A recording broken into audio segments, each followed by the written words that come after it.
कल मिल गए थे, थोड़ा सा मैंने इमेजेस भेजी थी, मिली थी सभी को जो भी ग्रुप में ऐड हुआ था। उसमें भी और भी 4-5 चार्ट्स और हैं, तो ऐसा लग रहा है ना कि जैन धर्म में काफ़ी कुछ है लर्न करने के लिए, वो उसी से पता चला होगा। ठीक है, आज जैन धर्म में अभी और भी रह गया है थोड़ा सा, तो उसको भी मैं PDF भेज दूंगी या फिर ऐसी इमेजेस भेज दूंगी।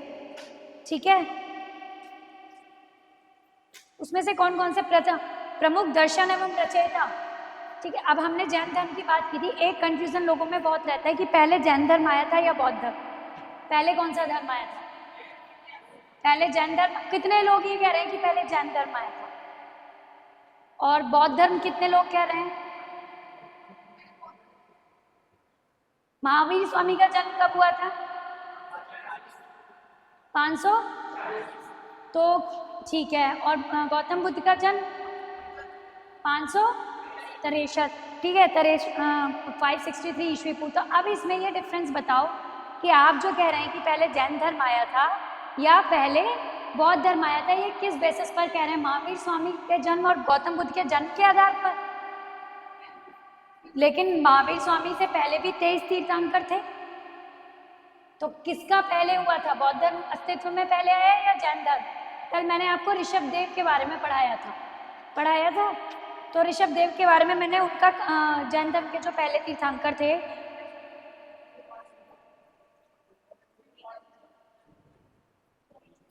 एक सेकंड, क्या लिख सकते हैं? हाँ, 5 लोग थे। हाँ, वो उनके जो पहले शिष्य बने थे, लेकिन उसी संप्रदाय को आगे बढ़ाने का काम किसने किया? फिलहाल हम इसका विस्तार कब हुआ, इस आधार पर ही इसका विभाजन करते हैं। तो ऐसे में लोग ये मान लेते हैं कि पहले कौन सा धर्म आया? बौद्ध धर्म, उसके बाद जैन। क्योंकि कब ये अस्तित्व में, जैसे महावीर स्वामी है तो उन्हें संस्थापक क्यों नहीं कहा जाता? वास्तविक संस्थापक क्यों कहा जाता है? क्योंकि पहले से जैन धर्म अस्तित्व में था, लेकिन उतना व्यापक स्तर पर इसका प्रचार और प्रसार बहुत ज़्यादा नहीं हुआ था। तो इसीलिए, क्योंकि दोनों का जन्म में क्या है, उनका 500, महावीर स्वामी का 540 ईस्वी पूर्व। अब महात्मा बुद्ध का जन्म कब हुआ था? तो इनका जन्म और इनके कुछ फैक्ट्स हैं, और जैसे कि इनकी माता का नाम यही है, 540 BC यानी कि ईस्वी पूर्व। ठीक है, अब इनका जन्म स्थान क्या है? सॉरी, इनका 63 है। इनका जन्म स्थान क्या है? जन्म स्थान लुम्बिनी। लुम्बिनी है कहाँ? एक चीज ये और बताइए, लुम्बिनी कहाँ है? नेपाल है। ठीक है, पहले वो एरिया जो था बॉर्डर एरिया था, तो इनका जन्म स्थान के बारे में लिख लीजिएगा। महात्मा बुद्ध का जन्म जो है वो कहाँ हुआ था? 563 ईस्वी पूर्व लुम्बिनी के पास, किस गांव में? कपिलवस्तु। ठीक है, कपिलवस्तु जो था जगह, वहां पर लुम्बिनी नामक गांव में हुआ था। और ये किस कुल के थे? शाक्य कुल के थे। और अगर हम वर्ण व्यवस्था में क्रम से रखें तो जो वर्ण व्यवस्था थी, डिवीजन था सोसाइटी का, उसमें ये क्या थे? ब्राह्मण, क्षत्रिय, वैश्य या शूद्र? क्षत्रिय। और महावीर स्वामी क्या थे? दोनों। कौन से थे? दोनों ने ही वर्ण व्यवस्था में क्षत्रिय कुल में स्थान पाया था। तो इनका जन्म लुम्बिनी नामक ग्राम में शाक्य कुल में, क्षत्रिय कुल में 563 ईस्वी पूर्व मीन्स 563 BC में हुआ था। और साथ साथ इनका एक मुख्य जो इम्पोर्टेंट क्वेश्चन आता है वो ये आता है कि किस दिन हुआ था? तो वैशाख के महीने में कृष्ण पूर्णिमा के दिन। कब हुआ था? वैशाख के महीने में कृष्ण पूर्णिमा। आप जो हिंदू रिलीजन के अकॉर्डिंग एक तिथियां बना दी गई हैं कि 15 दिन क्या रहता है?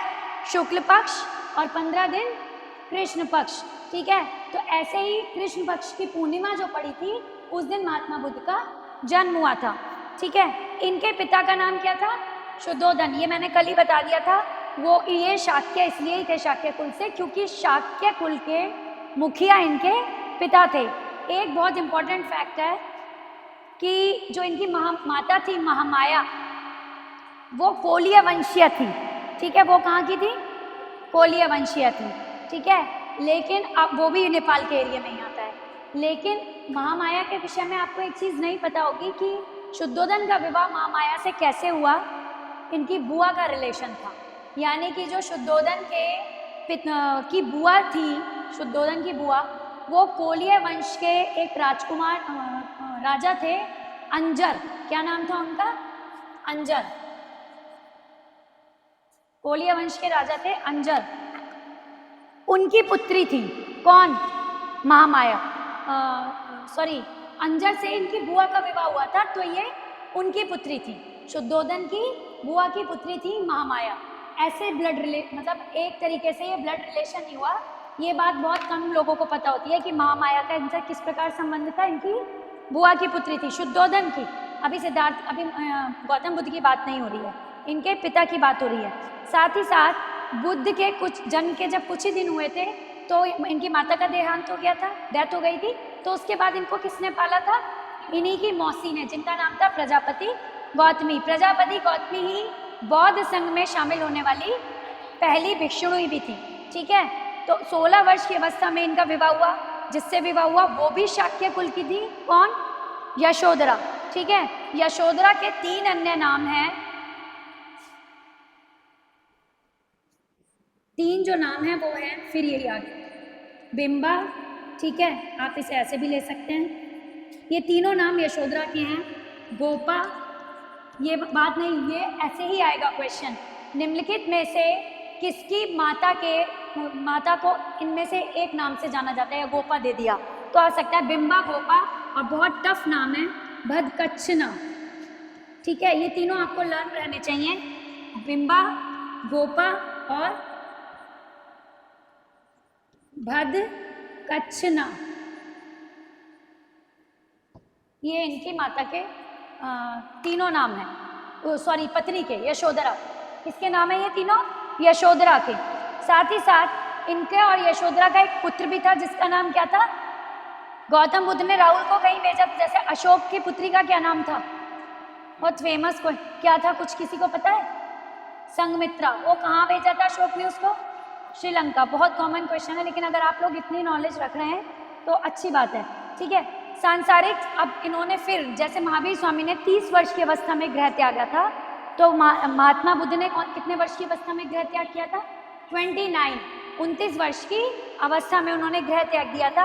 पर जैन धर्म, दोनों का कंपैरिजन भी ध्यान रखना है। जैन धर्म में ऐसा कुछ नहीं है कि गृह त्याग की घटना को किसी नाम से जाना जाता हो, ठीक है, फिर उपदेश को किसी नाम से जाना जाता हो, लेकिन बौद्ध धर्म में यह है। तो इनके गृह त्याग की घटना क्या कहलाई? महाभिनिष्क्रमण। ठीक है, इनके गृह त्याग की घटना ही महाभिनिष्क्रमण कहलाई। इसका भी चार्ट प्रोवाइड करा देते हैं आपको। गृह त्याग, वैसे तो आप नोट्स कितने भी दे दें, लेकिन आप यहाँ ब्लैक बोर्ड पे जितना भी लिखेंगे, एक इशू और है कि आप टाइम जितना सेव कर लें, कम टाइम में जितना मैटर आप समझ लें, पढ़ लें। तभी मैं बार बार डिमांड कर रही थी व्हाट्सएप ग्रुप की, क्योंकि कल जितना मैटर मैंने आपको भेजा, 4 to 5 पेजेस भेजे हैं केवल, तो आपको लग रहा है उतने बार उतना मैटर अगर मैंने ब्लैक बोर्ड पे लिखा होता तो क्या मैं 2 पेजेस कंप्लीट कर पाती? और हमें केवल एक टॉपिक के लिए कितने दिन है? 2 दिन। तो हमें उस स्पीड में भी चलना है, प्लस कुछ छोड़ना भी नहीं। ठीक है, तो जो इस तरह के चार्ट्स होंगे वो आपको प्रोवाइड करा दिए जाएंगे। महाभिनिष्क्रमण, गृह त्याग के उपरांत सर्वप्रथम सबसे पहले महात्मा बुद्ध कहाँ गए थे? अलार कलाम के आश्रम में गए थे, जिनको जब इन्होंने गृह त्याग दिया था तो एक अलार कलाम जो थे वो एक साधु या संत, सन्यासी, विद्वान, कुछ भी कह सकते हैं, उनके आश्रम में गए थे और बहुत विख्यात थे वो। फिर वहाँ से वो सबसे पहले जब अलार कलाम के आश्रम में 29 वर्ष की अवस्था में गए, उसके बाद वो बोध गया गए। बोध गया में भी उरुवेला, जगह का नाम याद रखना है। बोध गया में कहाँ गए? उरुवेला। ठीक है, वहाँ अलार कलाम जो थे वो आचार्य थे। जैसे आपने वेद में भी पढ़े होंगे ना, योग दर्शन के प्रतिपादक कौन थे? योग दर्शन किन्होंने अस्तित्व में कौन लाया? पतंजलि। सांख्य दर्शन के कपिल। तो ऐसे ही अलार कलाम जो थे वो भी सांख्य दर्शन के आचार्य थे। ठीक है, सांख्य दर्शन के आचार्य कौन थे? अलार कलाम। तो ये बात जनरली आपको छोटी मोटी बुक्स में नहीं मिलेगी कि महात्मा बुद्ध सबसे पहले जब 29 वर्ष की अवस्था में गृह त्याग कर गए तो वो कहाँ गए? वो अलार कलाम के आश्रम में गए ठीक है। अलार कलाम कोई स्थान का नाम नहीं है, आचार्य का नाम है, व्यक्ति का नाम है, और वो सांख्य दर्शन के आचार्य थे। उसके बाद वो वहाँ से बोध गया गए।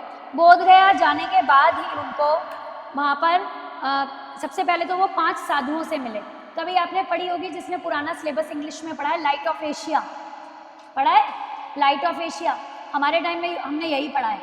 एक साइड बुक ज़रूर लगती थी ना, कि एक जैसे merchant of Venice, I think आप में से कुछ लोगों ने पढ़ा होगा, तो वो लाइट ऑफ एशिया है।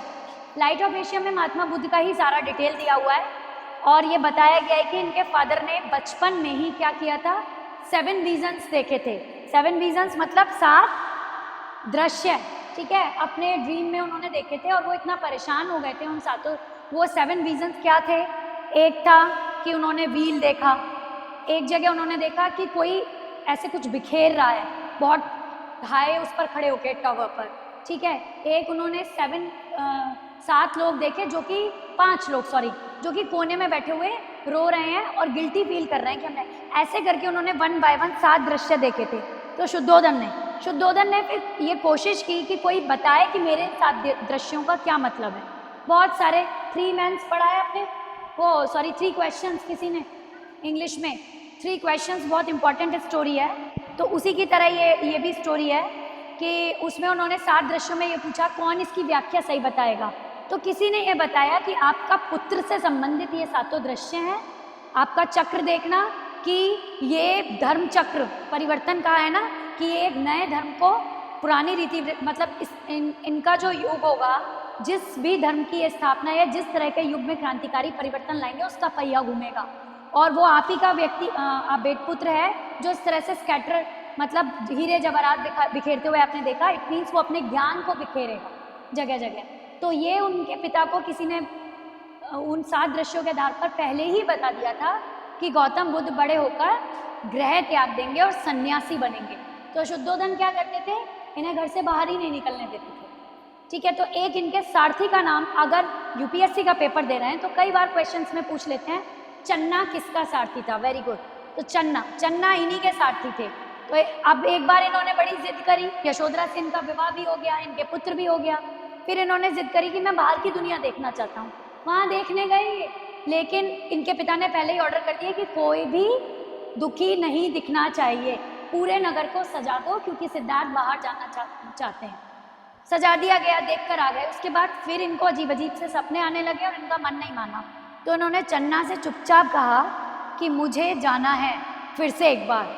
ये चुपचाप महल से बाहर निकले तो देखा बहुत गरीब व्यक्ति है, रो रहा है। अर्थी देखी इन्होंने, क्रिमेशन, ठीक है, ये सब चीज़ें देखी। तो और देखा कि संसार दुखों से भरा हुआ है, लोग रो रहे हैं, गरीबी से खाने के लिए अन्न नहीं है। तो इस तरह की चीज़, जब इन्होंने लड़ाई झगड़े, इस तरह का वातावरण देखा कि पहले तो ये हमें बड़ा अच्छा दिखा, जैसे कि समाज बड़ा खुशहाल होता है, महल से बाहर की दुनिया अच्छी है।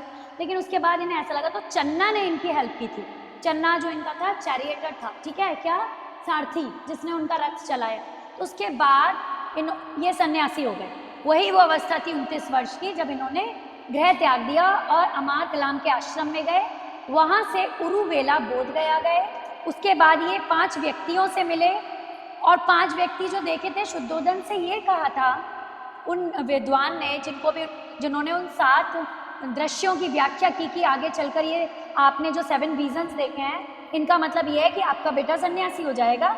और ये 7 दृश्य इस बात के सिंबल या प्रतीक हैं कि ऐसे बिखेरना, यानी कि ज्ञान बिखेरना, रथ देखा, ये सब। तो ऐसे ही जो 5 व्यक्ति पश्चाताप करते हुए देखे, वो यही 5 व्यक्ति थे जिनसे जब वो बोध गया गए, तो कौंडिय वंश के 5 साधु थे, ये उनके शिष्य बने। कौंडिय वंश के साधु थे।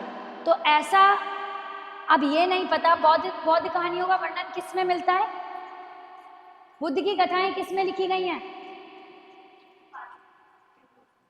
जैसे पंचतंत्र में क्या मिलेंगी ज्यादातर, पंचतंत्र जो कहानियां हैं उसमें बुद्ध की कथाओं का वर्णन किया गया है। तो आप ये देखोगे कि कई बार इन चीज़ों पे विश्वास नहीं होता कि आगे चलकर एक ऐसी ही घटना घटित हो जाना, ठीक है, जिसको कि उनके फादर ने, आप कोई भी लिख सकते हो उस नाम को, लाइट ऑफ एशिया, ठीक है। लाइट ऑफ एशिया मतलब एशिया का प्रकाश, और एशिया का प्रकाश कौन थे?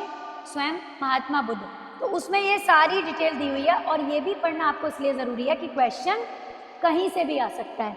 तो यही कौंडिन्य वंश के 5 साधु थे आगे चलकर। फिर उसके बाद वहीं इन्होंने 6 वर्ष तक क्या किया, कठोर तप किया। महावीर स्वामी ने कितने वर्ष किया था, कल लिखवाया था 12 वर्ष।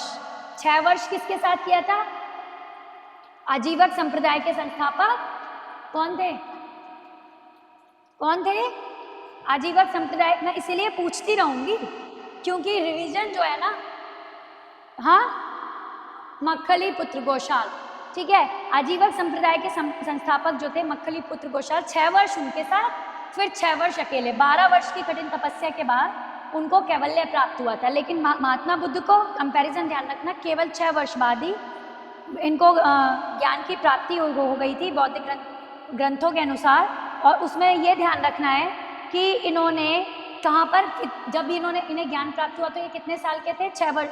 29 में गृह त्याग किया था, 35 वर्ष के, 6 वर्ष बाद हो गया था। और साथ ही साथ उस दिन कौन सा, वो भी वैशाख की पूर्णिमा का ही दिन था, ठीक है। वैशाख पूर्णिमा का दिन था और वृक्ष किसका था, पीपल का, ठीक है, पीपल के वृक्ष के नीचे, ठीक है। उसी के बाद इन्हें बुद्ध कहा जाने लगा। आगे एक चीज और है, जब इन्हें ज्ञान की प्राप्ति हो गई तो इन्हें अन्य किस नाम से जाना गया, तथागत। ये क्वेश्चन 2-3 बार रिपीट हो चुका है यूपीपीसीएस में कि तथागत नाम से किस विद्वान या किस धर्मगुरु कह लो, हाँ, अच्छा, तथागत का मतलब क्या होता है, तथागत इन्हें इसलिए कहा गया कि तथागत का मतलब क्या होता है, तथागत इन्हें इसलिए क्या कहा गया कि जिस सत्य है ज्ञान, जिसका ज्ञान, तथागत का मीनिंग और टफ है, तो ये बातें भी आपको ध्यान रखनी है कि इसका मतलब होता है सत्य है ज्ञान, जिसका मतलब जिसने ज्ञान जो प्राप्त किया वो सब कुछ क्या है, सत्य है। तो इसलिए इनको तथागत भी कहा गया क्योंकि इन्हें ज्ञान की प्राप्ति हो चुकी थी, ठीक है। महात्मा बुद्ध का शाक्य मुनि के रूप में भी कुछ कुछ बौद्ध ग्रंथों में वर्णन मिलता है, क्योंकि ये साधु हो गए थे तो कहीं कहीं इन्हें शाक्य मुनि भी बोला गया है, ठीक है। इसके बाद जब बोध गया में इनको ज्ञान की प्राप्ति हो गई तो वहां पर 2 बंजारे आए जिनका नाम था तपुस्स और मल्लिक। ये वो पहले इंसान थे, पहले व्यक्ति थे जिनको इन्होंने उपदेश दिया।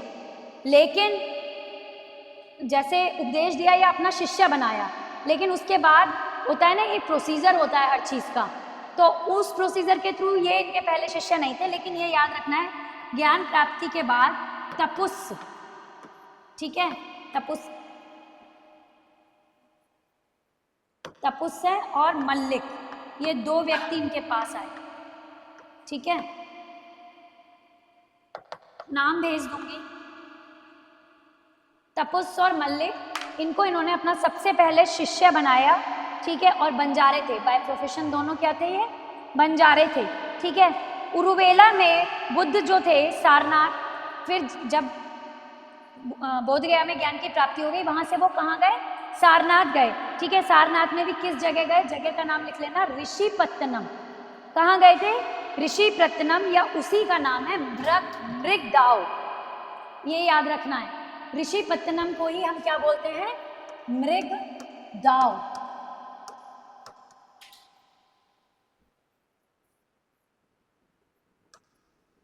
मृगदाव, ठीक है, ऋषिपत्तनम को। तो ये उसके बाद सारनाथ में ऋषिपत्तनम या मृगदाव गए। यहाँ पर उन्होंने फिर 5 ब्राह्मण सन्यासियों को, पहले उन्होंने कौंडिन्य वंश के 5 लोगों को ज्ञान दिया था, साधुओं से मिले थे। और अमर कलाम के आश्रम से बोध गया से सारनाथ में मृगदाव या ऋषिपत्तनम गए, एक ही नाम है, ठीक है। यहाँ फिर वो 5 ब्राह्मण लोगों से मिले। किन से मिले, 5 ब्राह्मण सन्यासियों को अपना प्रथम उपदेश दिया, लीगली प्रोसेस के थ्रू। तो पहला उपदेश किसे दिया था, ऋषिपत्तनम। इसीलिए ये बौद्ध ग्रंथों में लिखा गया है कि महात्मा बुद्ध ने अपना प्रथम उपदेश कहाँ दिया, सारनाथ में, ठीक है। तो ये ध्यान रखना है। उसके बाद जिसे बौद्ध ग्रंथ, अच्छा, इसी उपदेश को बौद्ध ग्रंथों में क्या कहा जाता है, गृह त्याग की घटना कहलाती है महाभिनिष्क्रमण। और बौद्ध ग्रंथों में प्रथम उपदेश देने को क्या कहा गया है, हाँ, धर्म चक्र प्रवर्तन,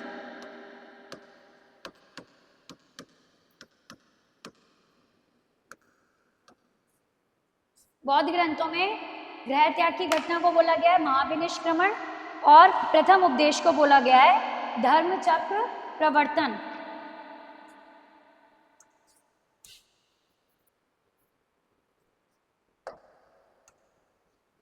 तापे वर्तन, वाक्य बाद रा मीन्स तापे चढ़ेगा, ठीक है। ये रा भी क्लियर कर लेना। हिंदी में ये भी आएगा कि निम्नलिखित में से सही, हिंदी का कंपलसरी पेपर है सबको पता है, मेंस में कंपलसरी पेपर है सबको पता है, ठीक है। अगर प्री में आ गया तो ये भी पूछ लेंगे कि रा जो है इतने तरीके के होते हैं, तीनों के रोल बताओ।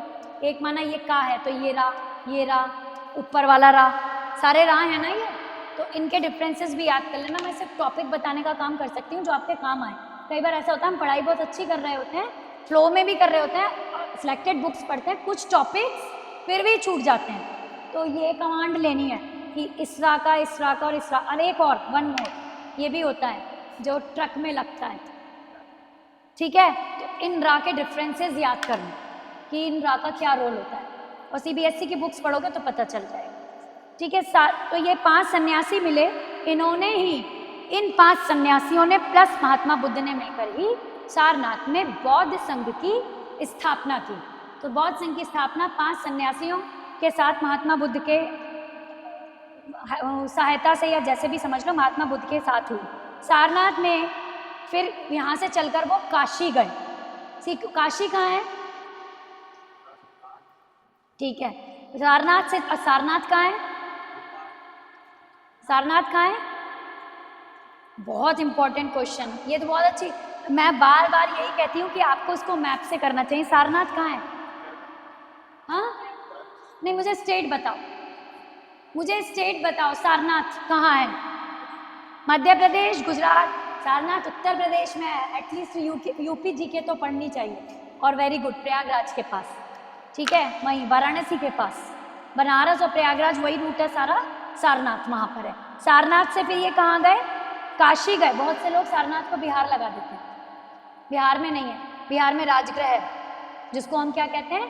राजगीर, ठीक है। ये वहाँ से कहाँ गए? ये सारनाथ से काशी गए, जहाँ पर एक व्यापारी इन्हें मिला। बहुत इंपॉर्टेंट क्वेश्चन है, ये भी बहुत आता है। एक व्यापारी इनको मिला जिसने इनकी दीक्षा ले ली और इनका शिष्य बन गया। उस व्यापारी का नाम था यस, YES, यस, ठीक है, इजी रहेगा। अब ऐसे बोलने से थोड़ा सा लर्न क्वेश्चंस इतने इंपॉर्टेंट नहीं याद रहते, लेकिन ऐसे लिखा हुआ, बोला हुआ 2 बार उसको रिपीट करना, जब पेपर में आ जाएगा तो लगेगा कि हाँ हमने कुछ ऐसा पढ़ा था। तो ये व्यापारी था, यस जो था व्यापारी था। फिर एक ट्रिक कर लेना, बिजनेस करोगे यस, ठीक है, तो ऐसे ध्यान रख लेना, एक व्यापारी था। मेरा मकसद सिर्फ आप लोगों के दिमाग में इन चीज़ों को सेट करना है कि ये क्वेश्चन सेट हो जाए हैंड टू हैंड, ठीक है। यस व्यापारी था।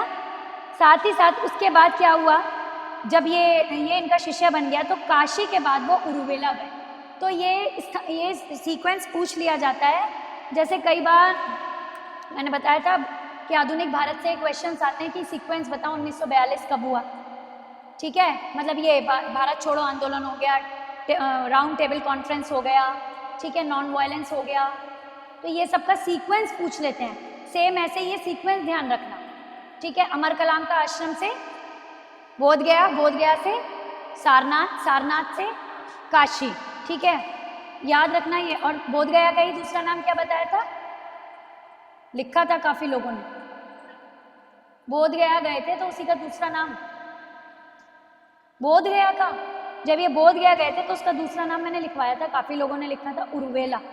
किस जगह पर गए थे? बोध उरुवेला, उस जगह के बारे में बात हो रही है, ठीक है। तो ये इसके बाद कहाँ गए? जब ये काशी के बाद, काशी से ये राजगृह पहुँचे, बिहार चले गए उत्तर प्रदेश से, और राजगृह में जाकर ही जो सम्राट बिंबिसार थे, कौन से वंश के संस्थापक? हर्यंग वंश के संस्थापक बिंबिसार ने इनका स्वागत किया। और एक वन था जिसका नाम था वेलु वन। इससे तो अभी 2 ईयर्स पहले ही क्वेश्चन आया है, वेलु वन। तो सम्राट बिंबिसार ने किसको वेलु वन दान में दिया था? ये टाइप करना तो ये भी पता चल जाएगा कि ये किस कॉम्पिटिशन में आया था। किस एग्जाम में आया था? सम्राट बिंबिसार ने वेलुवन किसको दान में दिया था? गौतम बुद्ध को। ठीक है, ये ध्यान रखना है कि वेलुवन इनको दान में दिया था। और राजगृह में काशी के फिर 2 ब्राह्मण और थे। राजगृह में, राजगृह तो इधर आ गया बिहार, फिर वहाँ काशी के 2 ब्राह्मण थे। उन दोनों ब्राह्मण का नाम था सारीपुत्र, और मैं सारा भेजूंगी मैटर, सिर्फ लर्न हो जाए तो मच बेटर। सारीपुत्र और महामौत गलायन, नाम टफ है अगेन, जन धन की तरह। सारीपुत्र और काशी के 2 विद्वान थे, छोटी की मात्रा आएगी और टफ नाम है। मौत गलायन,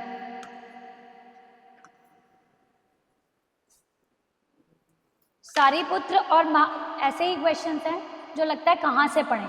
छोटी मोटी बुक्स लेंगे तो उसमें बहुत ज़्यादा डिटेल है भी नहीं, इतनी। बौद्ध धर्म के बारे में एक छोटा सा टॉपिक दे दिया जाता है किसी भी बुक में, या पीजीटी टीजीटी की भी बुक्स बहुत अच्छा लेवल पे उसमें मटेरियल दिया गया है, लेकिन फिर भी वो लेवल नहीं पकड़ पाए। तो ये ध्यान रखना, हाथों हाथ चीज़ें। सारीपुत्र और महामौत गलायन जो थे वो उनके शिष्य बने। काशी से आकर ब्राह्मण राजगृह में आए इनके पीछे पीछे और आकर उनके शिष्य बन गए, सारीपुत्र और महामौत गलायन। फिर उसके बाद वो कपिलवस्तु गए। तो कहाँ से आए थे पहले भी वो? कपिलवस्तु से। कपिलवस्तु से सीक्वेंस याद रहेगा ना? ठीक है, रिकॉल कर लेना इसको। फिर उसके बाद वो कपिलवस्तु पहुँचे, और कपिलवस्तु पहुँचकर ही जो उनकी मौसी थी, क्या नाम था उनका? महाप्रजापति गौतमी। ठीक है, उन्होंने ये कहा कि मुझे प्रवज्जा मतलब भिक्षुणी बनना है, प्रवज्जा ग्रहण करनी है। यानी कि प्रवज्जा किसको बोलते हैं? दीक्षा को। ठीक है, मुझे प्रवज्जा ग्रहण करनी है। तो लेकिन उनकी बात गौतम बुद्ध ने नहीं मानी, क्योंकि तब तक बौद्ध संघ जो था वो भिक्षुणियों के लिए, फीमेल्स के लिए नहीं था। तो ये बात उन्होंने उनकी नहीं मानी। और इसके बाद क्या हुआ? जो मौसी के पुत्र थे उनका नाम था नंद, याद रखना है। मौसी के पुत्र जो थे उनका नाम था नंद। नंद से, क्योंकि नंद बौद्ध संघ में शामिल थे, तो नंद से महाप्रजापति गौतमी ने दीक्षा ली। गौतम बुद्ध से नहीं ली। किससे ली? महाप्रजापति मौसी के जो पुत्र थे उन्हीं के, यानी खुद के उनके पुत्र। ठीक है, नंद जो थे उनसे उन्होंने दीक्षा ली और वो उनके शिष्य बन गई। ठीक है, इसके बाद पहले वो गौतम बुद्ध के शिष्य बने, उसके बाद जब वो शिष्य बन गए तो नंद ने उनका, क्या कहते हैं, एक तरीके से समर्थन करना। ठीक है, तो उनको अपना सपोर्ट, मतलब वो सपोर्टर बन गए गौतमी के। भिक्षुणियों के लिए मना कर रहे थे, तो पहले नंद ने दीक्षा ली। किससे? नंद ने किससे ली? गौतम बुद्ध से। गौतमी को तो मना कर दिया, लेकिन नंद को शामिल कर लिया गौतम बुद्ध ने बौद्ध संघ में। फिर नंद के कहने पर महाप्रजापति गौतमी को बौद्ध संघ की पहली भिक्षुणी बनाया गया। तो वो उनके सपोर्टर समझ लो या जो भी। वैशाली में ही फिर क्या हुआ? इसके बाद यहाँ तक की बात थी। गौतमी जब वैशाली पहुंची, वैशाली किस जगह?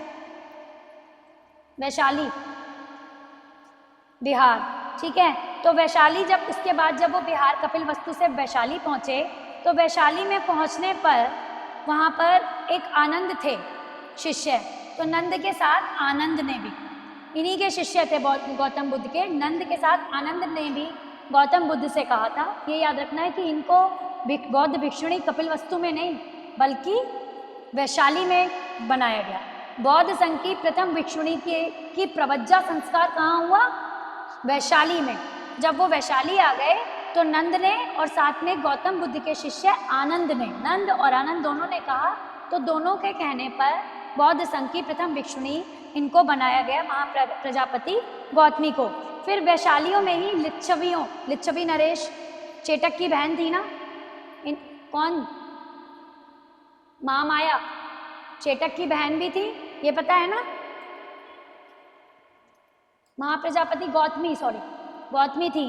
तो वो लिच्छवी जितने भी थे, लिच्छवियों ने उनके निवास के लिए एक कुटाग्रशाला कहते हैं, उसका निर्माण कराया है। तो कुटाग्रशाला का निर्माण किस संघ के भिक्षुओं के लिए कराया गया?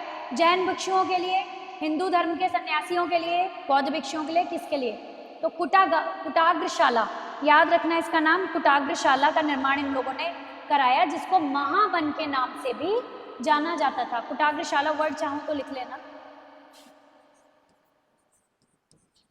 फिर आया ये वाला राग, ये कॉन्सोनेंट और वॉवेल्स की वजह से, तो ये ध्यान रखना कि कौन सा वर्ग है, टा वर्ग, चा वर्ग। छोटे आ से नार कितने बच्चों को याद है? पूरे पूरे लर्न है। छोटे आ से अनार, ठीक है, ये याद रखना क्योंकि कंठस्थ, ठीक है, तालु या फिर इस तरह के कौन कौन से वर्ण हैं ये भी पूछा जाता है, ऊष्म वर्ण, ठीक है, ये ध्यान रखना। तो ये याद रखना। इसी ये जो कुटाग्रशाला में लिखा है, ये गा में जो रा है, इसकी वजह है व्यंजनों का और स्वरों का किस कंडीशन में साथ होना है, ठीक है। तो इनके रा के डिफरेंसेस पढ़ लेना। कुटाग्रशाला का निर्माण कराया, उसके बाद वैशाली की प्रसिद्ध एक नगर वधु थी आम्रपाली, जिसका नाम आपने बहुत सुना होगा, बौद्ध ग्रंथों में बहुत आता है। उसका नाम था आम्रपाली, ठीक है। आम्रपाली उनकी शिष्या बन गई, वैशाली में ही इनकी शिष्या बनी, और भिक्षु संघ के विकास के लिए वो चाहती थी कि बौद्ध धर्म का और ज़्यादा प्रचार प्रसार हो। तो वैशाली में जो आम्रपाली थी, नगर वधु के रूप में विख्यात थी। नगर वधु इन द सेंस क्या, नगर वधु क्या कहलाएंगी, यानी कि किसी कुलीन परिवार से थी। तो आम्रपाली ने बौद्ध धर्म का और प्रचार प्रसार करना चाहा, तो उस तरफ आगे बढ़ाने के लिए बौद्ध धर्म को उसने क्या करा, आम्र वाटिका दान में दे दी। और एक और चीज दान में दी गई थी, वेलुवन, वो किसने दान में दिया, बिंबिसार ने। और आम्र वाटिका किसने दान में दी, वैशाली की ऐसे नहीं याद करना शॉर्ट में, वैशाली की नगर वधु आम्रपाली ने, ठीक है। तब और डिटेल ऐड होकर याद होगी, केवल आम्रपाली मत बोलना, ताकि उसका ये भी याद हो जाए कि कहाँ से थी वो वैशाली, आम्रपाली, ठीक है। वैशाली से बुद्ध भागों की राजधानी सुसुमार गिरी, ठीक है, ये याद रखना। वहाँ गए वो, जो बौद्ध लोगों की एक राजधानी छोटे लेवल पर बना दी थी वहाँ, उसका नाम था सुमसुमार गिरी, ठीक है। क्या है, सुमसुमार गिरी, कुमार होता है जैसे, तो कुमकुम होता है, इसमें है सुमसुमार गिरी। वहाँ गए और वहाँ पर उन्होंने अपना 8वां, मतलब सीजनल उपदेश देते थे, तो अपना 8वां उपदेश दिया उदयन की राजधानी कौशाम्बी में। सुमसुमार गिरी से कहाँ गए, उदयन की राजधानी। ये भी क्वेश्चन पूछ लेते हैं कि राजा उदयन की राजधानी का नाम बताओ, क्या था, अभी बताया है, कौशाम्बी। और कौशाम्बी में क्या कोई गौतम बुद्ध का उपदेश हुआ था उदयन के टाइम पर ही हुआ था। उसके बाद फिर बौद्ध संगतियाँ भी हुई, वो चार्ट जरूर याद कर लेना कि तृतीय बौद्ध संगति किसके काल में हुई, उसकी एक ट्रिक बता देंगे तो उससे कंफ्यूजन नहीं रहेगा, ठीक है। सुसुमारगिरी गए, वहाँ उन्होंने सुसुमारगिरी गए, सुसुमारगिरी के बाद वो कहाँ गए, सुमसुमारगिरी कहते हैं वैसे से। उसके बाद कहाँ गए वो, कौशाम्बी, उदयन के पास, ठीक है। और वहाँ पर उन्होंने नवा वर्षा काल, मीन्स वर्षा काल किसको कहते हैं, सीजनल उपदेश। एक टाइम आया रेनी पीरियड आया, उसके बाद फिर दूसरा पीरियड आया, तो 8वां तो सुमसुमारगिरी में और 9th कौशाम्बी, 8th जो था वो सुमसुमारगिरी। और सुमसुमारगिरी में एक काम और हुआ था, बोधि कुमार को शिष्य बनाया। और बोधि कुमार की डिटेल पढ़ लेना जरा, लिख लेना DET करके, बोधि कुमार को गौतम बुद्ध ने सुमसुमार, हर जगह जहाँ जाते शिष्य बनाएंगे, जब भी तो आज भी बौद्ध धर्म है, तो उन्होंने हर जगह प्रचार, उनका मुख्य उद्देश्य था प्रचार और प्रसार करना और ज़्यादा से ज़्यादा लोगों को बौद्ध संघ में शामिल करना। तो कुछ फेमस लोग थे जिनके नाम से क्वेश्चंस आ जाते हैं। तो बोधिसत्व को शिष्य कहाँ पर बनाया गया था, सुमसुमारगिरी में, ठीक है, वैशाली के पास था। और उसके बाद ये कौशाम्बी में उदयन के साथ गए, उदयन के टाइम पर गए, वहाँ उन्होंने अपना 9th सीजन बिताया। और यहीं पर कौशाम्बी में ही एक बौद्ध भिक्षु थे जिनका नाम था पिंडोला, ये याद रखना, जिनका नाम था पिंडोला, ठीक है। पिंडोला के प्रभाव से पिंडोला ने इंसिस्ट किया, एक तरीके से समझाया किसको, उदयन को। कौशाम्बी में ही एक कौन था, पिंडोला था, भिक्षु, ऑलरेडी पहले से ही बौद्ध भिक्षु था वो। पिंडोला के समझाने पर ही राजा उदयन क्या बने, बौद्ध संघ में शामिल हुए, अर्थात बौद्ध भिक्षु बने। ये क्वेश्चन भी आ चुका है कि किस बौद्ध भिक्षु के समर्थन से उदयन बौद्ध संघ में, राजा उदयन बौद्ध संघ में शामिल हुए। पिंडोला लर्न कर लेना इसको, ठीक है, और 2-3 बार बोला है तो कुछ कुछ याद रह जाएगा। कौशाम्बी में ही थे ये। इसने भी बौद्ध संघ को एक विहार प्रदान किया जिसका नाम था घोषित राम, ठीक है। इस बौद्ध विहार का क्या नाम था? घोषित राम। और बिंबिसार ने क्या दिया था? अब मैं उल्टा पूछ रही हूँ, वेलुवन। और दूसरे वाले कौन थे? आम्रपाली ने क्या दिया था?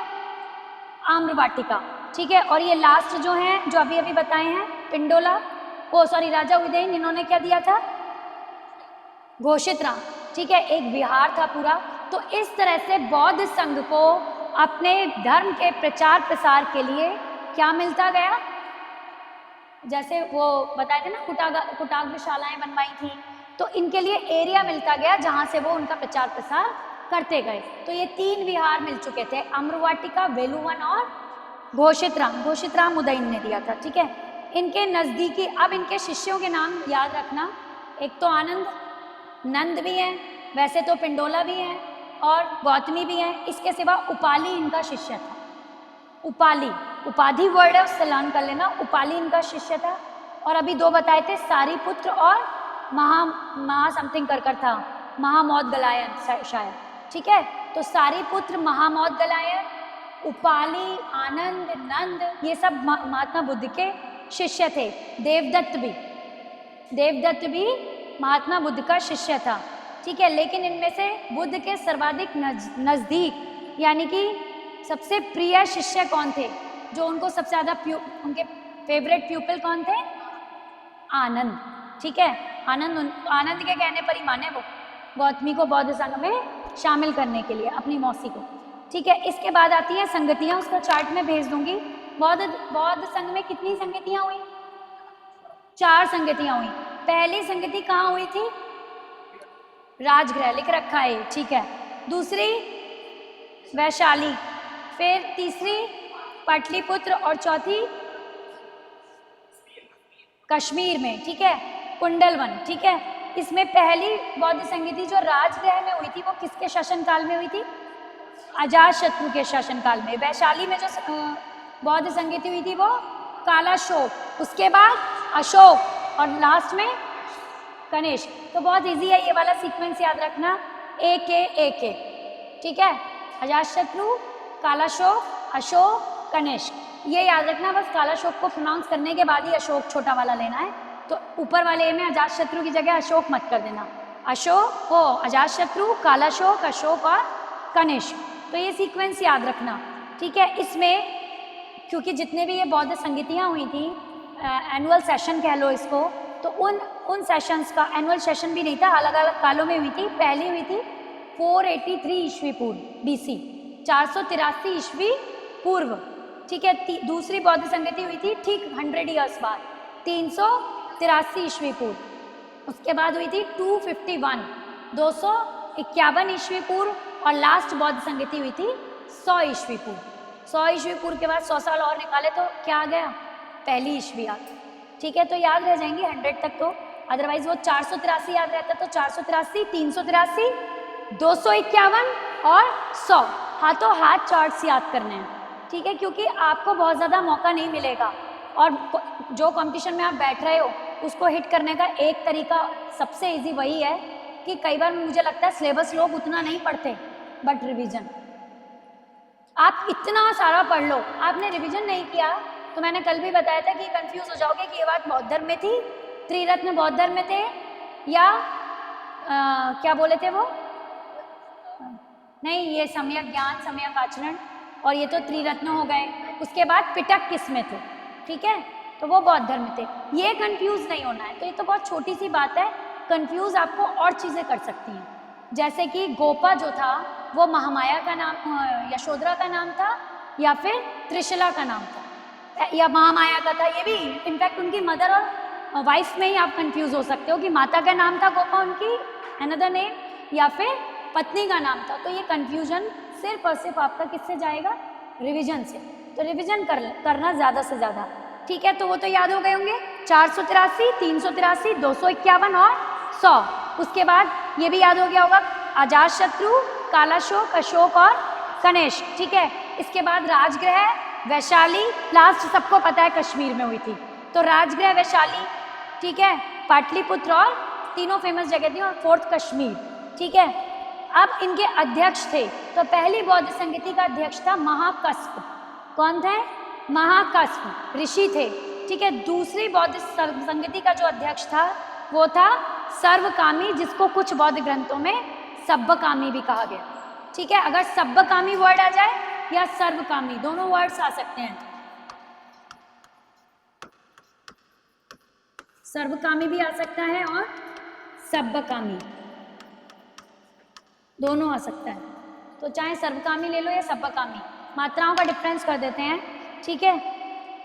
मोगलीपुत्र तिस, ये जो पटना में, कहाँ पर, पाटलिपुत्र में हुई थी, पटना ही का पुराना नाम है, उस बौद्ध संगति के अध्यक्ष थे। कौन?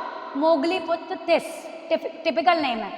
वैसे तो इतना पढ़ चुके हैं रिविजन के बाद कि बहुत इजीली बोला जाता है कि मोगलीपुत्र, जैसे अभी मौदगलायन बोला था, महामौदगलायन, तो ये पहली बार आपको अजीब लगेगा, 2 बार, लेकिन इतना पढ़ा चुके हैं कि उसके बाद जितना आप इसे स्पीड में बोल पाएंगे उतना ये टिपिकल वर्ड्स लर्न हो जाए, ठीक है। तो मोगलीपुत्र तिस जो थे वो तृतीय बौद्ध संगति के अध्यक्ष थे, और दूसरी के कौन बताए थे?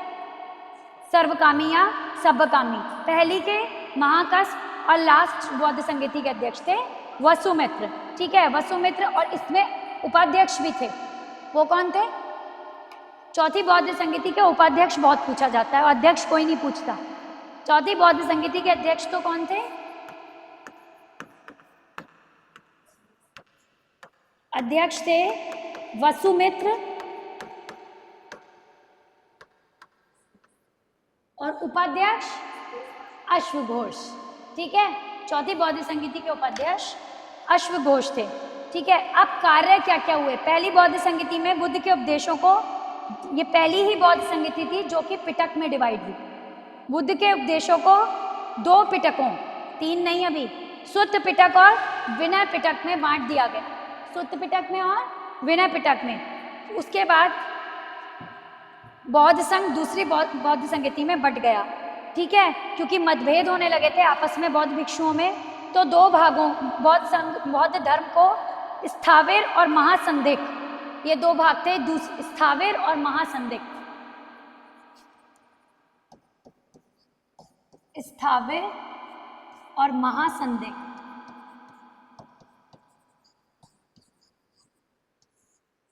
स्थाविर और महासंदिग्ध, ये 2 भागों में बौद्ध धर्म का विभाजन किया गया। किसके आधार पर, किस वजह से, किस कारण से?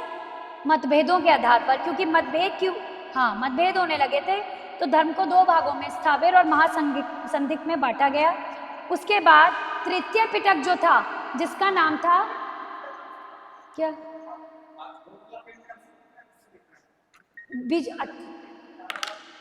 मैं देख नहीं रही थी सर, जो हाथ में आ जाए, ठीक है। अभिधम्म पिटक, तीसरा पिटक जो आया वो तीसरी संगति में आया। पहला बुद्ध के उपदेशों को सुत्त पिटक और विनय पिटक, लेकिन वो तो पहली बौद्ध संगति में हो गया था, और अभिधम्म पिटक हुआ तीसरी बौद्ध संगति में, ठीक है। तो यही वो पिटक था, अभिधम्म पिटक। अभी आया है आरो में, जो लास्ट एग्जाम आरो खोलोगे उसमें ये आया है कि बुद्ध के, किसको, बौद्ध धर्म के नियमों का वर्णन किस पिटक में किया गया है, ऐसे आते हैं। तो किसमें किया? बुद्ध के उपदेश या बुद्ध के जीवन का सारा चरित्र किसमें लिखा गया है? सुत्त पिटक में, ठीक है। तो अभी एक क्वेश्चन आया है कि कुछ कठोर नियम बनाए गए हैं, उन नियमों को रोकने के लिए किस पिटक का क्या किया गया? निर्माण किया गया, उस समय बनाया गया। संकलन किस पिटक में किया गया? अभिधम्म पिटक में। और बहुत से लोग इसे विनय पिटक में लगा देते हैं, क्योंकि विनय से लोग सोचते हैं विनम्रता, और विनम्रता का कनेक्शन किससे कर देते हैं? नियमों से, ठीक है। अभिधम्म पिटक है। और उसके बाद जो चौथी बौद्ध संगति थी, उसमें विभाषा शास्त्र एक टीका लिखी गई थी। कुछ भी लिखा जाना, जैसे हमारे सुंदरकांड है तो अपने आप में इस तरह का वर्णन है कि सूक्तियों में लिख दी गई, तो एक पूरी की पूरी टीका कहला दी गई। तो ऐसे ही विभाषा शास्त्र, याद रखना, विभाषा शास्त्र एक टीका लिखी गई थी। और बौद्ध धर्म 2 संप्रदायों, ये चारों संगतियों में सबसे इंपॉर्टेंट क्वेश्चन है, हीनयान और महायान में विभाजित हो गया था। कौन सी बौद्ध संगति में बौद्ध धर्म दो अलग अलग शाखाओं में विभाजित हुआ, यानी डिवीजन किस में हुआ, फोर्थ वाली जो थी, ठीक है। तो ये हीनयान और महायान। इसके सिवा अब बौद्ध धर्म में ये भी पूछा है बौद्ध धर्म से पहले के कौन कौन से संप्रदाय थे, जैसे कि आजीवक संप्रदाय था जिनके मक्खली पुत्र गोशाल थे, एक अक्रियावादी जो कर्म को इम्पोर्टेंस नहीं देते थे, अक्रियावादी थे जिनका जो प्रमुख था, जिसने ये जो इस संप्रदाय का संस्थापक था वो था पूरण। कौन था, पूरण। अक्रियावादी मतलब पूरण, क्रिया को पूरा ही मत करो, याद रख लेना, ठीक है, पूरण। उसके बाद उच्छेदवाद एक संप्रदाय था जिसको भौतिकवाद, मैटेरियलिस्टिक वर्ड जो है, इसी के लिए बौद्ध धर्म से पहले एक संप्रदाय था, जो भी ये मैटेरियलिस्टिक वर्ड है, भौतिक संसार है, जिसको बोला बौद्ध धर्म में उच्छेदवाद, ठीक है। उसके अजित केश थे। कौन थे, अजित केश थे, कम्बलिन जिनको बोला जाता है, अजित केश कम्बलिन। और आशास्वतवाद, अशाश्वतवाद जिसको बोलते हैं, शाश्वत, शाश्वत मतलब जो है, और अशाश्वत जिसको नहीं मान रहे हैं। तो एक और 5 थे टोटल, और भी होंगे तो उनकी डिटेल नहीं दी है, लेकिन इन 5 को इम्पॉर्टेंट उसमें याद कर लेते हैं। अशाश्वतवाद, उसके थे कुकुद कात्यायन, कात्यायन ऋषि थे, उनके आधार पर उनको बेस करके इनका नाम रखा गया। और संदेहवादी जो कि हर बात में संदेह करते हैं। ऐसे तो ये कैटेगरीज क्या थी, ये समझो कि ये सारे संप्रदाय क्यों थे, कर्म और क्रियाओं के आधार पर। आपको ये समझना चाहिए कि लोग जैसे वर्क करते थे उनके आधार पर इन संप्रदायों को रखा गया। जैसे आजीवक का ही उदाहरण ले, मैंने क्या कहा था कि आजीवक संप्रदाय क्या कहता है, किसमें विश्वास नहीं करता।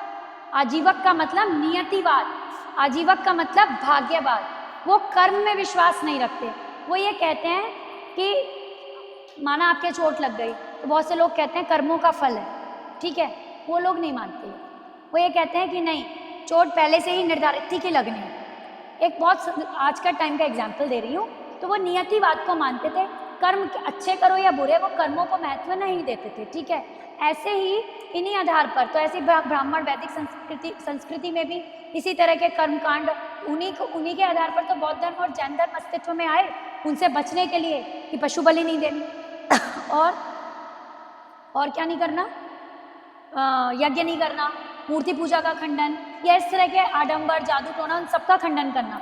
लोग परेशान हो चुके थे इस तरीके की चीज़ों से, जो कि थोड़ा सा ये संदेह में डाल देती थी। तो ऐसे कई संप्रदाय अपनी अपनी विचारधाराओं को लेकर अस्तित्व में आए कि हम तो इस चीज़ को फॉलो करते हैं कि नहीं, ईश्वर है, हम इस चीज़ को फॉलो करते हैं, जिसे नहीं देखा वो नहीं है। जैसे हिंदी में क्या कि सगुण भक्ति और निर्गुण भक्ति। सगुण भक्ति क्या कहती है कि ईश्वर, मतलब सगुण भक्ति में कोई सगुण भक्ति के 2 एग्जाम्पल, सगुण ईश्वर के, कृष्ण और राम, जिनको देखा है। निर्गुण भक्ति के ईश्वर को हमने नहीं देखा। तो बस इतना अंतर है। कबीर किस परंपरा के अंतर्गत आएंगे, सगुण या निर्गुण? निर्गुण। और तुलसीदास, बस तो जो देखा है, जिन्होंने उन पर आधारित रचना है, सूरदास, ठीक है, वो भी सगुण। तो ये ऐसे ही, तो ये संप्रदाय समझाने की कोशिश कर रही हूँ। आपको क्या बताना चाह रही हूँ, संप्रदाय, कि आपकी विचारधाराओं, आपके थॉट्स के आधार पर जो भी चल रहा है उसको आप मतलब बाकी चीज़ों से अलग हटके अपना एक गुट बना लेना, अपना एक मतलब वही गैदरिंग कह लो कि ये पूरा का पूरा एक डिवीजन है। आप इन विचारधाराओं के आधार पर, इन मान्यताओं के आधार पर अपने जो भी संघ बनाया है उसको आगे लेकर जाओ। तो ऐसे संप्रदायों का उदय हुआ, या संप्रदाय इस वजह से अस्तित्व में आए। ये मेंस में पूछा जा सकता है कि क्यों संसार इतने सारे संप्रदायों में विभाजित था, इसके पीछे धारणा क्या थी। ऐसे क्वेश्चन आ जाएगा तो 2 मिनट सोचते रह जाओगे, इसलिए इतनी डिटेल बताई कि विचारों।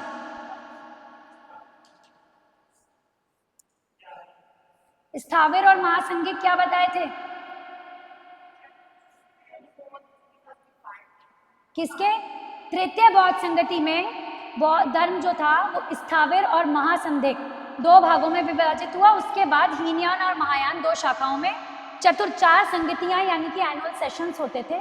अब वो ईयरली तो नहीं होते होंगे, लेकिन एक संगति, पूरी सभा बुलाना, सारे बौद्ध भिक्षु आएंगे, जहाँ जहाँ, चाहे वो कश्मीर में हो, चाहे नेपाल में हो, सब एक जगह इकट्ठे होंगे ताकि बौद्ध धर्म के प्रचार प्रसार के लिए की जाने वाली आगामी क्रियाओं पर, आगे आने वाले वर्क्स को लेकर कि हमें ये करना है, उस पर चर्चा कर सकें, ठीक है, उस पर अपने विचार रख सकें। तो इस तरह से बौद्ध धर्म जो है 4 संगतियाँ हुई, उसमें से ये स्थावर और महासंदिग्ध मैं भेज दूंगी, पढ़ लेना, लेकिन भेजने में सीधा सीधा लिखा हुआ है, तो क्योंकि समझा दिया गया तो पढ़ने में जल्दी याद हो जाएगा, ठीक है, अदरवाइज सिंपल सिंपल लिखा हुआ है, कुछ एक्स्ट्रा मैटर था तो वो मैंने बता दिया है।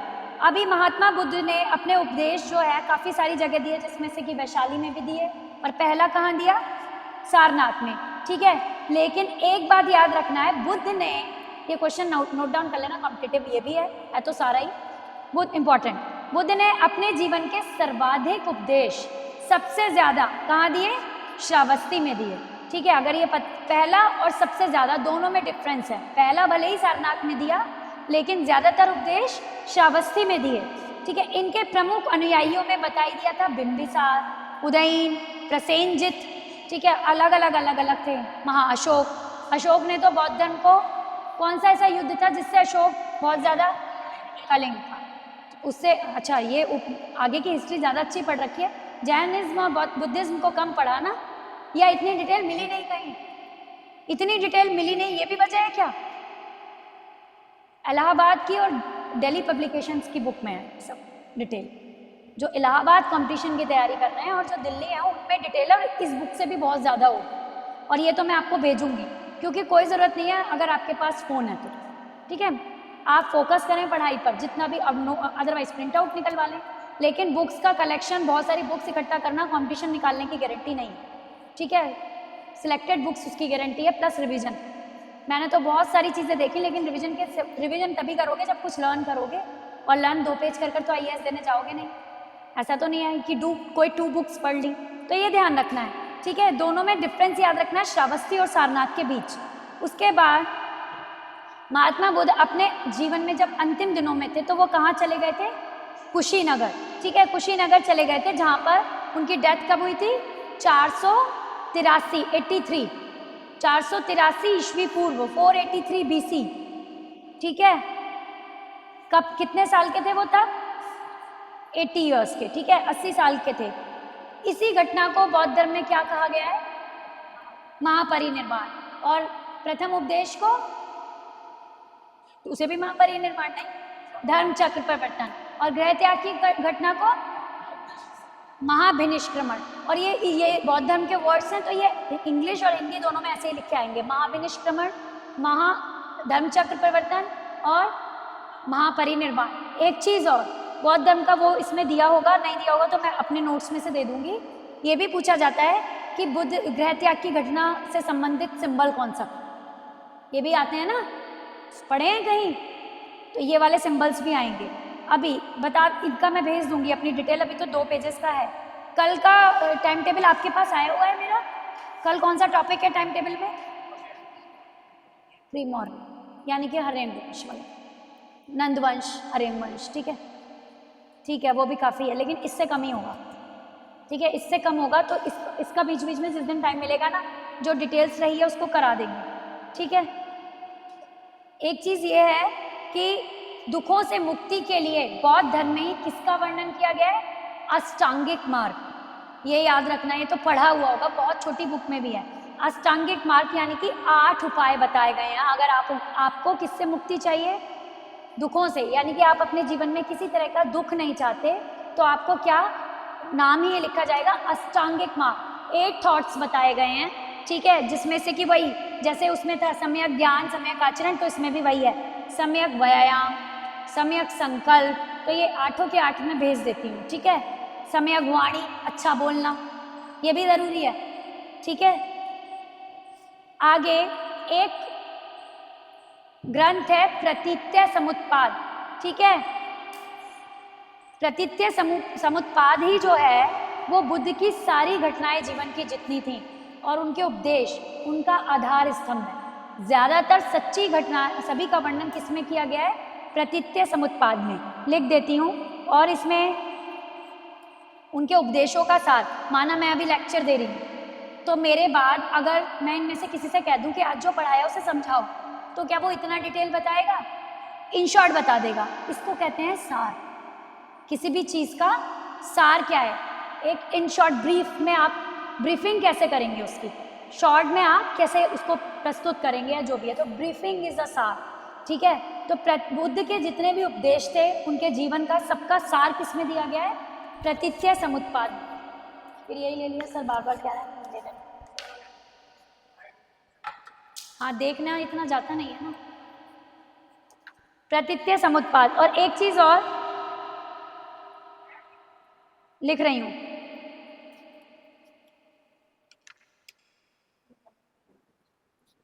दो वर्ड लिख रही हूं, बता दूं।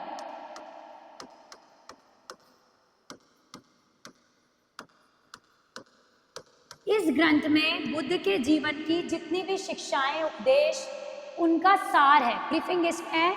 अगर इसको इसमें लिखी हुई बुद्ध के कथनों या उपदेशों की व्याख्या पढ़ेंगे तो क्या कहना चाह रहे थे इन डिटेल, मतलब शॉर्ट में पढ़ लेने में ही सबको समझ में आ जाएगा। अभी एक वर्ड के बारे में और बताती हूँ,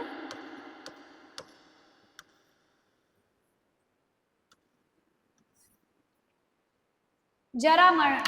बौद्ध ग्रंथ में ये भी कहा गया है कि संसार दुखों जो है दुख से भरा हुआ है और हर प्रकार के दुख का एक नाम है जिसको महात्मा बुद्ध ने जरा मरण कहा, ठीक है। हर प्रकार के दुख, हमें जो भी दुख मिल रहा है उसको अल्टीमेटली उन्होंने एक नाम दिया है, जरा मरण।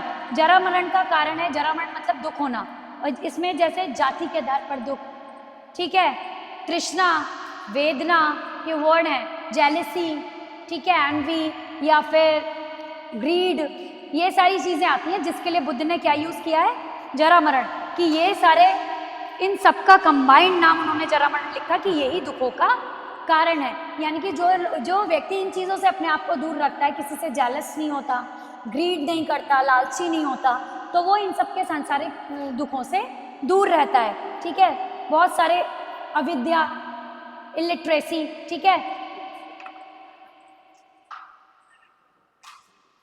प्रतिथ्य समुत्पाद ये ग्रंथ का नाम है जिसमें बुद्ध के जीवन की सारी शिक्षाओं को संक्षेप में दिया गया, ब्रीफ में दिया गया, ठीक है। अब ये वाला कहाँ गया, मेरी क्लास कब तक है, 2:45, आज मैं 2:45 पर ही छोड़ूंगी क्लास, ठीक है। महात्मा बुद्ध ने मध्यम मार्ग यानी कि मध्य प्रतिपदा, ठीक है, का उपदेश देते हुए कहा है। मध्यम मार्ग मतलब, अब इसको इंग्लिश में ये कि आप बीच का क्या रास्ता निकालेंगे। एक उन्होंने कहा है कि ज़रूरी नहीं है आपको इन्हीं दोनों रास्तों पर चलना है, हर जगह चलने का एक बीच का रास्ता भी होता है। सपोज कि अपना एग्जाम्पल ले लो, आपको एग्ज़ाम देना है तो या तो आपको IAS बनना है या फिर क्या बनना है, कुछ और भी चूज, सेकंड ओपिनियन रखी है। अच्छा, कौन ऐसा है जिसने ये सोचा कि अगर IAS नहीं बने तो, ऐसे कितने बच्चे हैं यहाँ, अगर IAS नहीं बने तो, ऐसे सोचा है कि नहीं बने तो। अब और बाकी अच्छा ऐसे कितने बच्चे हैं IAS ही बनेंगे, अब इन किसी पे भी हाथ नहीं उठा रहे, और दोनों में से एक उठाना बनता है, दोनों में से एक पे तो बनता है, क्योंकि दोनों मैंने अपोजिट बातें बोली हैं कि IAS नहीं बने तो क्या करेंगे, ऐसे, और अगर बने तो, और बनेंगे ही बनेंगे, ऐसे भी होंगे, यही इसी चीज़ के साथ चल, पर दोनों ही लोग अपनी जगह सही हैं। वही वाली बात है गई ना कि ये आधा भरा हुआ दिख रहा है किसी को और आधा खाली दिख रहा है। फादर 2 रुपए बचा रहा है ताकि पैसा बचाया जा सके, और बेटा 2 रुपए खर्च कर रहा है ताकि समय बचाया जा सके। तो डिमांड किसकी है लाइफ में ना, भाई 2 रुपए वो बचा रहा है ताकि आगे के लिए पूरा किया जा सके, और वो टाइम बचा रहा है कि टाइम ज़्यादा इंपॉर्टेंट है। दोनों ही अपनी जगह सही है, फादर भी और सन भी, ठीक है। तो ऐसे ही तुम दोनों ही लोग सही हो कि इन केस नहीं बने तो, पर अभी जब तक एज ना निकले पहली प्रायोरिटी ये दो कि बनेंगे ही, क्योंकि एज भी है और सिलेबस भी है, आप भी हो और पढ़ाने वाले भी सही रहे, होपफुली कि बहुत अच्छे आए आपको, और जो चीज़ें हैं अच्छे से अच्छी प्रोवाइड की जाए, ठीक है। आगे मध्यम मार्ग यानी कि बीच का रास्ता भी होता है। उन्होंने कहा कि मनुष्य को, एक ये बात गौतम बुद्ध ने कही है कि मनुष्य को हर चीज़ में पढ़ने से, जैसे झगड़ा, लड़ाई, इन सब से बचना चाहिए। तो 2 चीज़ें हैं, या तो इनमें बिल्कुल हट जाना या इसमें पढ़ना। तो ये बौद्ध धर्म कहता है, इसका इतना डिटेल नहीं है, कि आपको ऐसे व्यक्ति को समझाने का प्रयास करना चाहिए। आज के ज़माने में ये पॉसिबल है कोई किसी को पीट रहा होगा और आप बचाने गए तो हो सकता है 2 आप भी खा लो, हो सकता है ना कि 2-3 आपके भी पड़ जाए। अच्छा, बौद्ध ग्रंथों के अनुसार बौद्ध परंपरा का प्रथम लक्ष्य क्या है? फर्स्ट एम, जो बौद्ध धर्म के अनुसार फाइनली उनको एक चीज अचीव करनी है, दैट इज निर्वाण, यानी कि मोक्ष। ठीक है, उनका अच्छे आदर्शों पर चलते हुए मोक्ष की प्राप्ति करना ही बौद्ध बुद्धिज्म का फर्स्ट एम, मतलब बौद्ध परंपरा का प्रथम लक्ष्य है। ये आ सकता है मोक्ष, व्यवहार, ऐसे करके कंफ्यूज करने के लिए आएगा ये, आपको वहां मोक्ष पे निशान लगाना है। ठीक है, समय का आचरण दे दें, समय ज्ञान ज्यादा इंपॉर्टेंट है, समाज जीव ज्यादा इंपॉर्टेंट है, आत्मा या ईश्वर, कुछ भी कंफ्यूज करने के लिए ऑप्शंस ऐसे आएंगे जो आपको लग रहे होंगे नहीं मोक्ष नहीं हो सकता, निर्वाण है, ये ध्यान रखना, मोक्ष है। ठीक है, मोक्ष का मतलब क्या होता है पता है? जन्म मरण से छुट्टी, ये वर्ड ये भी ध्यान रख लेना, कहीं तक भी जा सकता है पेपर का लेवल। एक ग्रंथ है दीर्घ निकाय और सिगालो वात्सुत। ठीक है, ये दोनों ही मतलब ये पूछा जा सकता है बौद्ध धर्म, इन दोनों ग्रंथों से किस धर्म के बारे में जानकारी प्राप्त होती है?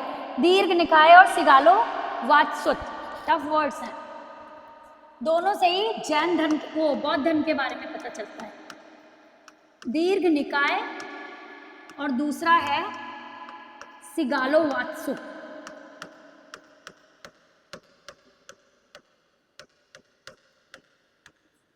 ये 2 ग्रंथों से बौद्ध धर्म के विषय में जानकारी मिलती है। बाकी पंचतंत्र की कहानियां, प्रतित्य समुत्पाद, ये बहुत कॉमन नेम है बट ये नहीं मिलते हैं। ठीक है, सिगालो वात्सुक, वात्सुक भी कहते हैं, इसे वात्सुत भी कहते हैं। ठीक है, इसके बारे में जानकारी मिलती है।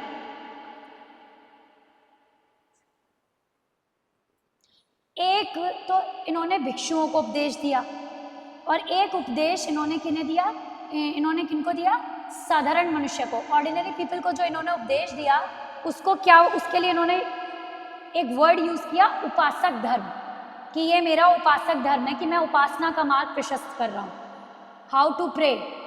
ठीक है, तो ये मैं बताने की कोशिश कर रहा हूँ। तो बौद्ध ग्रंथ में, बुद्धिज्म में उपासक धर्म एक वर्ड आया है जो ये बताता है कि बुद्ध ने इस नाम से अपने उपदेश ऑर्डिनरी पीपल, सामान्य लोगों को दिए थे, उसके लिए ये धर्म। ठीक है, ये लिखा गया। अब गृह त्याग की घटना, मैंने बोला महाविनिष्क्रमण, ज्ञान प्राप्ति, संबोधि है, ज्ञान प्राप्त हो जाना, संबोधि, उपदेश देना, धर्म चक्र परिवर्तन, 4 ही घटनाओं के नाम याद रखने हैं। पहली थी गृह त्याग यानी कि महाविनिष्क्रमण, मैंने लिखा था। ज्ञान प्राप्ति की घटना थी संबोधि, संबोधन वर्ड होता है उसी से बना है। संबोधि मतलब बोध हो जाना, ज्ञान प्राप्त कर, बोध का मतलब क्या होता है? ज्ञान। ठीक है, किसी भी वस्तु को आत्मसात करना, किसी भी तरह के ज्ञान को। ठीक है, तो संबोधि है। उपदेश प्रदान करना, ये क्या था? धर्म चक्र प्रवर्तन, और लास्ट निर्वाण था, महापरिनिर्वाण। ठीक है, मृत्यु को कहा गया है। इसके सिवा जन्म की घटना का जो प्रतीक चिन्ह था वो था लोटस, कमल। जब उनका जन्म हुआ तो उसके प्रतीक चिन्ह के रूप में क्या रखा गया है? लोटस। ठीक है, कमल और साथ में सांड भी है। गृह त्याग की घटना, गृह त्याग देना, बहुत इजी, क्या हो सकता है इसका प्रतीक चिन्ह? अगर एनिमल है तो घोड़ा। ठीक है, ज्ञान का तो वही है जिसके नीचे उन्हें ज्ञान प्राप्त हुआ, पीपल। पीपल को ही बौद्ध ग्रंथों में क्या बोला गया है? बोधि वृक्ष। बोधि वृक्ष पीपल है, ये याद रखना। ठीक है, निर्वाण का है पद चिन्ह, निर्वाण प्राप्त होना मतलब पद चिन्ह, यानी कि मृत्यु हो गई। हाँ, स्तूप तो मृत्यु का है ना, निर्वाण प्राप्त कर रहे थे, जब उन्होंने इस तरह का निर्वाण प्राप्त किया, मृत्यु की ओर गए तो पद चिन्ह की मृत्यु आ गई। और उसके बाद निर्वाण और मृत्यु में बस इतना डिफरेंस है कि वो प्रोसीजर था और उसके बाद दी एंड, वो मृत्यु। तो निर्वाण प्राप्त करने की घटना क्या कहलाई? पद चिन्ह, कि वो अब मृत्यु की ओर चल दिए। और मृत्यु क्या कहलाई? स्तूप।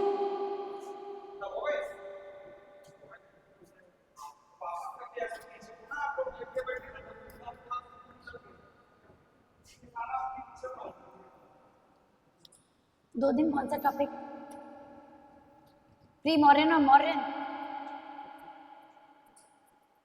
मैंने इतना खड़े होकर कभी नहीं पढ़ाया जितना मैं रोज पढ़ा रही हूँ, मुझे खुद ही हैरानी हो रही है। और मुझे नहीं पता चल रहा 2 घंटे हो जा रहे हैं। एक दिन तो हो गए थे ना पूरे 3:15, समझ में ही नहीं आ रहा कि 2 घंटा कैसे हो रहा है, या तो मेरा एक्साइटमेंट ज़्यादा है पढ़ाने को लेकर। खैर देव, एक चीज़ ये थी, ये बेलूवन और जेतवन,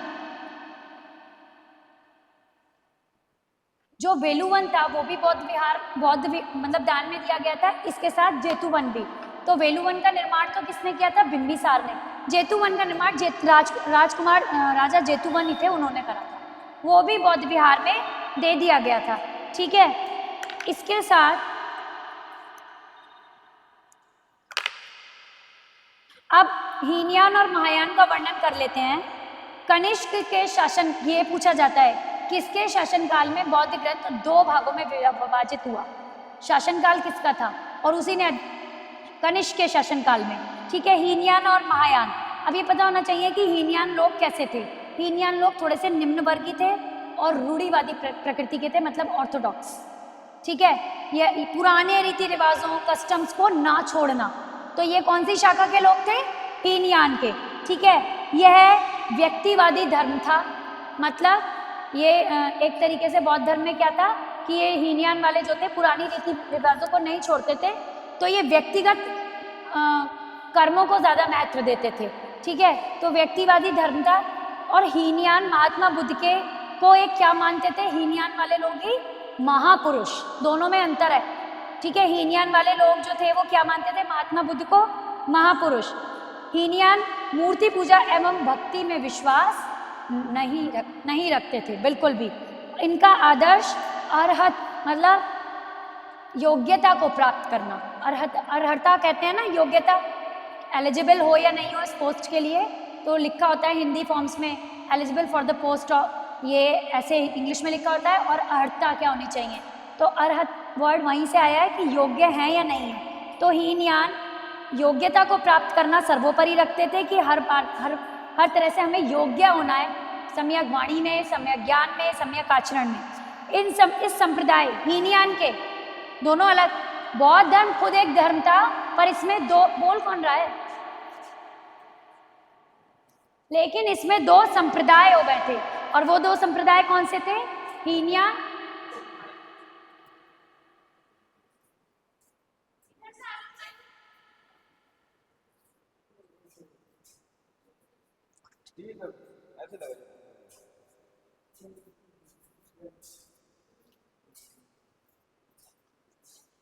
आप लोग सुनने पे ध्यान दीजिए।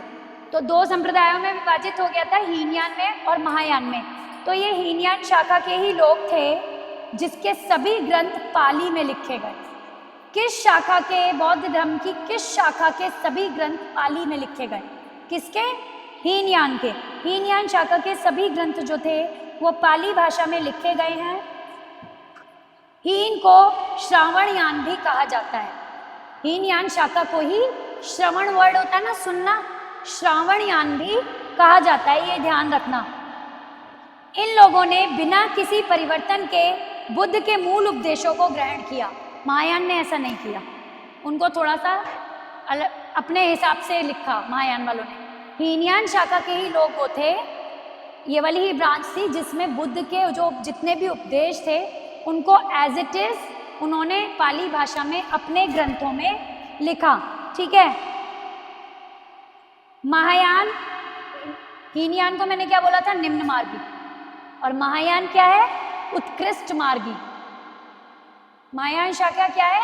अपर पार्ट, या एक तरीके से कैसा वे दिखाती है ये, जो आपको थोड़ा ऊपर की ओर ले जाती है। ये निम्न मार्गी ऑर्थोडॉक्स की वजह से इनको बोला गया है कि रूढ़िवादी बहुत थे और साधारण जीवन व्यतीत करते थे, इनको बोला गया उत्कृष्ट मार्गी। महायान शाखा के लोगों को बोला गया उत्कृष्ट मार्गी। इन लोगों की प्रवृत्ति सुधारवादी थी। मीन्स ये क्या चाहते थे? चेंजेस चाहते थे, रिफॉर्मेशन चाहते थे। ठीक है, ये कैसे थे ये लोग? किस तरह के? सुधारवादी प्रवृत्ति के थे। इसमें बुद्ध की मूर्ति की पूजा का प्रचलन था। वो लोग मूर्ति पूजा का, ये बातें पता नहीं होती। हीनयान शाखा के लोग मूर्ति पूजा आज भी नहीं करते हैं। लेकिन महायान बुद्ध की मूर्ति जितनी हुई भी है, बौद्ध धर्म के वही लोग बस उन बुद्ध की मूर्तियों की पूजा करते हैं या वहाँ स्तूप पे जाते हैं जो कि महायान शाखा से हैं। ठीक है, बुद्ध की मूर्ति का पूजा का प्रचलन इन्होंने ही किया और बुद्ध को एक अवतार के रूप में मानकर इनकी पूजा शुरू की, क्योंकि बुद्ध को किसका अवतार माना गया है? विष्णु जी का। ठीक है, विष्णु जी के, चलो एक बात आगे फिर एक बता, विष्णु जी के ऐसे कौन से दो अवतार थे जो एक दूसरे से मिले?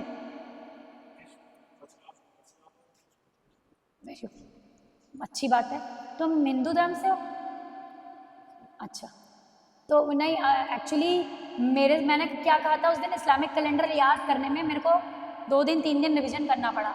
तो ये बैकग्राउंड मैटर करता है कि एकदम आप अब जैसे बहुत सारी चीज़ें याद हैं, ईद मनाने की पूरी स्टोरी पता है क्योंकि पढ़ने का इंटरेस्ट है, पढ़ना है सब चीज़ को, बस जीसस क्राइस्ट की स्टोरी पता है। लेकिन अगर आप रिलीजन को बिलोंग नहीं करते तो बहुत सारी डीप की चीज़ें आपको नहीं पता होंगी क्योंकि वो आपके घर में रोज़ नहीं पढ़ी जा रही हैं। तभी मैंने एक क्रॉस चेक किया। ठीक है, परशुराम और कृष्ण, ये दो, परशुराम और राम, ये 2 अवतार, कृष्ण नहीं राम। हाँ,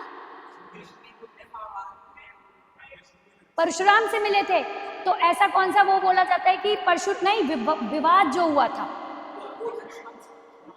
किन से हुआ था? लक्ष्मण जी से। ठीक है, किस दौरान? धनुष तोड़ा था। तो विष्णु के 2 अवतार पूछे जाते हैं कि कौन से 2 अवतार कौन से युग में मिले थे? त्रेता युग में। कौन से 2 अवतार मिले थे? राम और परशुराम। इन दोनों का मिलन एक साथ हुआ था, मतलब बात हुई थी।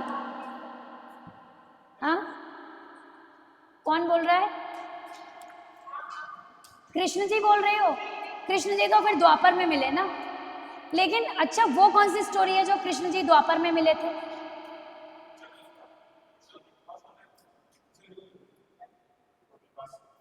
अपने पास से क्या करा था? चक्र को क्या किया था? कृष्ण जी को ड्यूरिंग वॉर। अच्छा, मैंने भी देखी है लेकिन ये सीन याद नहीं आ रहा मुझे। ठीक है, तो ये पूछा जा सकता है। तो इन्हें विष्णु का, महात्मा बुद्ध को किसका अवतार माना गया है? महात्मा बुद्ध को विष्णु का अवतार मानते हैं। कौन सी शाखा के लोग? विष्णु का अवतार तो है लेकिन अवतार वो मानते हैं, तो जाहिर सी बात है अवतार किसके? विष्णु जी के। ठीक है, महायान शाखा के लोग मानते हैं। साथ ही साथ इस समय के संप्रदाय जो थे, महायान शाखा के जो संप्रदाय थे, वो वाले बौद्ध भिक्षु ही तिब्बत में है। याद रखना, तिब्बत, चीन, कोरिया, मंगोलिया। क्या मंगोलिया में बौद्ध रहते हैं? हाँ, तिब्बत, चीन, कोरिया, मंगोलिया और जापान में जितने भी बौद्ध भिक्षु हैं वो महायान शाखा के ही हैं। ठीक है, तो ये क्वेश्चन याद रखना क्योंकि ये जनरल नॉलेज का है, at the same time current भी है।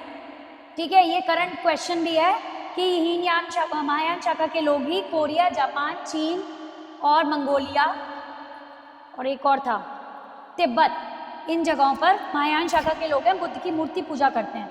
हीनयान संप्रदाय के लोग कहाँ पर हैं? अब ये भी पता होना चाहिए।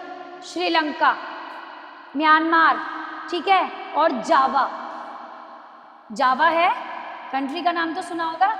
How many countries are there in the world? 193।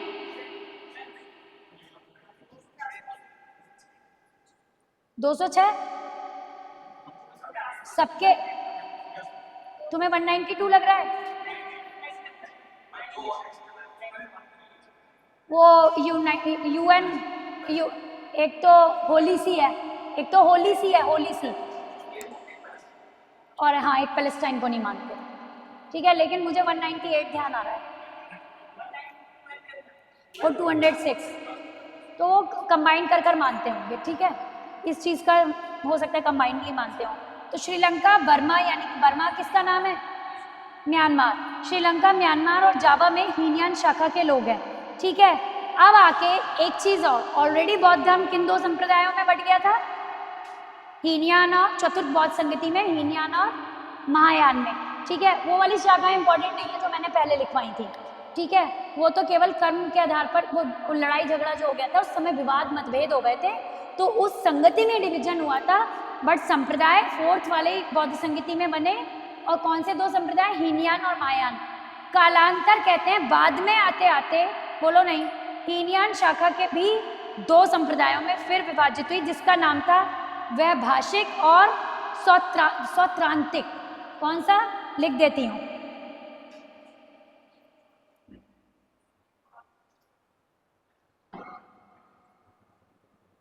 बहुत डिटेल है इसके बारे में, दो वर्ड लिख देती हूँ, डिटेल बता देती हूँ। हीनयान की ये दो शाखाएं थी, वैभाषिक और सौत्रांतिक। ठीक है, वैभाषिक की डिटेल हमारे पास बहुत है और बहुत कुछ पढ़ने को है, पूछा जाता है। वैभाषिक जो था इसका एरिया कश्मीर था। हीनयान की जो शाखा कश्मीर में रहती थी वो कौन सी शाखा थी? बौद्ध धर्म के हीनयान संप्रदाय की वैभाषिक शाखा कश्मीर में रहती है। ठीक है, अभी भी। ठीक है, और इस मत को जो मानते हैं, जो वैभाषिक लोग हैं, ये प्रत्यक्षवाद को मानते हैं। मतलब आपको जो दिख रहा है वही सत्य है। समय ज्ञान, समय आचरण।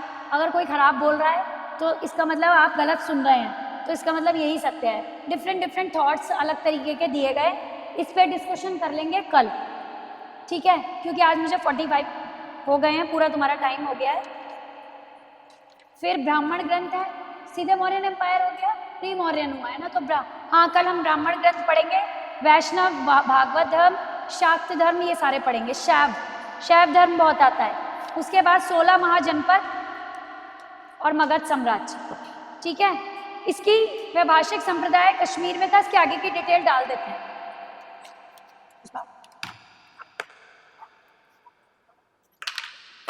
मुझे प्यास लग रही है, यहाँ तो बोल ले रही हूँ, घर पे गायब आवाज।